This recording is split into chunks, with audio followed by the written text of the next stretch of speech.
الشیطان الرجیم بسم اللہ الرحمن الرحیم قال لقد كنتم انتم وآباؤكم في ضلال مبين قالوا اجئتنا بالحق ام انت من اللاعبين قال بل ربكم رب السماوات والارض الذي فطرهن وانا على ذلكم من الشاهدين آمنت بالله صدق الله مولانا العظیم۔ حضرت ابراہیم خلیل اللہ علیہ السلام کا ذکر خیر چل رہا ہے۔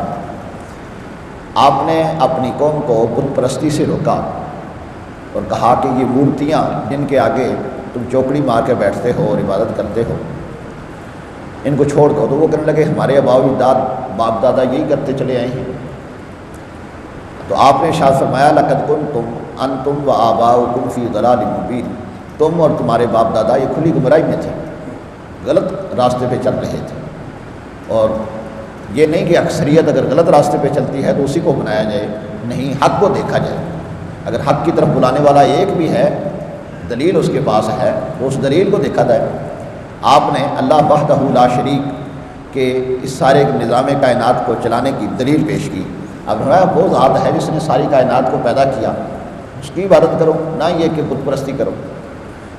آپ نے ارشاد فرمایا قالوا اجئتنا بالحق ام انت من اللاعبین، جب آپ نے یہ کہا کہ تم اور تمہارے باپ دادا کھلی گمراہی میں ہو تو وہ بولے آپ سچ کہہ رہے ہیں یا ہمارے ساتھ مذاق کر رہے ہیں؟ انہوں نے کہا جی یہ کیسے ہو سکتا ہے، سارے ہم غلط ہیں۔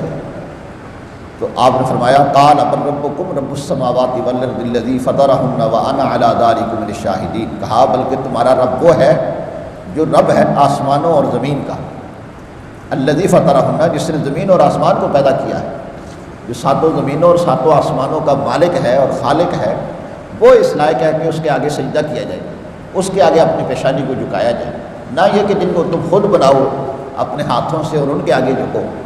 یہ تو سمجھداری کا کام نہیں ہے، اس کے آگے جھکو جو اس ساری کائنات کا خالق اور مالک ہے۔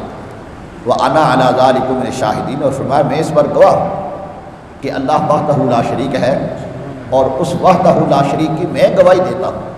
اب ایک طرف دیکھیں کہ پوری قوم گواہی دے رہی ہے اور وہ غلط گواہی دے رہی ہے، وہ گواہی دے رہی ہے کہ پتھر کی مورتیوں کو پوجو، اور حضرت ابراہیم خلیل اللہ علیہ السلام فرماتے ہیں نہیں، حق کی گواہی یہ ہے، سچ کی گواہی یہ ہے کہ اللہ وحدہ لا شریک کو پوجو، تو اللہ وحدہ لا شریک کی عبادت کی جائے، اسی میں انسانیت کی کامیابی اور کامرانی ہے۔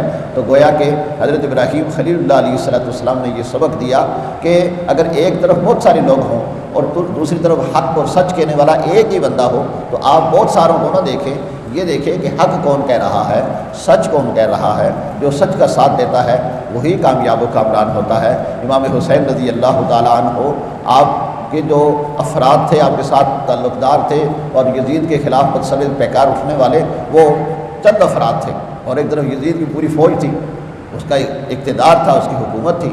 تو آپ نے یہ نہیں دیکھا کہ حکومت اور اقتدار اس کے ساتھ ہے، حق کہاں ہے۔ تو جو لوگ حق کا ساتھ دیتے ہیں وہی کامیاب و کامران ہوتے ہیں۔ اللہ رب العالمین ہمیں حق سچ کا ساتھ نصیب فرمائے اور اسی پر استقامت نصیب فرمائے، اسی پر خاتمہ نصیب فرمائے۔ وآخر دعوانا الحمد